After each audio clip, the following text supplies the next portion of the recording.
सावित्री व्रत। तो सावित्री व्रत की कथा हम आज सुनेंगे मेरे चैनल पे। अगर आपको पसंद आएगी मेरी वीडियो तो लाइक कमेंट और सब्सक्राइब ज़रूर कीजिएगा। जय माता दी। तो सावित्री व्रत की कथा इस प्रकार है। राजश्री अश्वपति की एकमात्र संतान थी सावित्री। सावित्री ने वनवासी राजा धूमसेन के पुत्र सत्यवान से विवाह किया था, लेकिन नारद जी ने उन्हें बताया था कि सत्यवान की आयु आधी है। तो भी सावित्री ने फैसला किया कि सत्यवान से ही शादी करूंगी। सब कुछ जानकर भी उन्होंने शादी कर ली। सावित्री सभी राजमहल के सुख और वैभव को त्याग कर सत्यवान के साथ उनके परिवार की सेवा करते हुए वन में रहने लगी।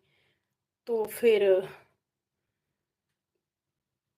जिस दिन सत्यवान के महाप्रयाण का दिन था, उस दिन वह लकड़ी काटने जंगल गए हुए थे। अचानक बेहोश होकर गिर पड़े। उसी समय यमराज सत्यवान के प्राण लेने आ गए। 3 दिन से उपवास कर रही सावित्री को पता था कि क्या होने वाला है, इसलिए बिना विफल हुए यमराज से सत्यवान के प्राण न लेने की प्रार्थना की, लेकिन यमराज नहीं माने।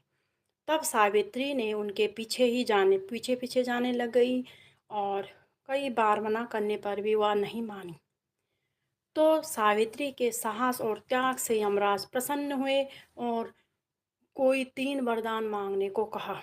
सावित्री ने सत्यवान के दृष्टिहीन माता पिता के नेत्रों की ज्योति मांगी, उनका छीना हुआ राज्य मांगा और अपने लिए 100 पुत्रों का वरदान मांगा। तथास्तु कहने के बाद यमराज समझ गए कि सावित्री के पति को साथ ले जाना अब संभव नहीं है। इसीलिए उन्होंने अखंड सौभाग्य का आशीर्वाद दिया और सत्यवान को छोड़कर वहां से अंतर्ध्यान हो गए। उस समय सावित्री के पति को लेटकर वट वृक्ष के नीचे ही बैठी थी वो।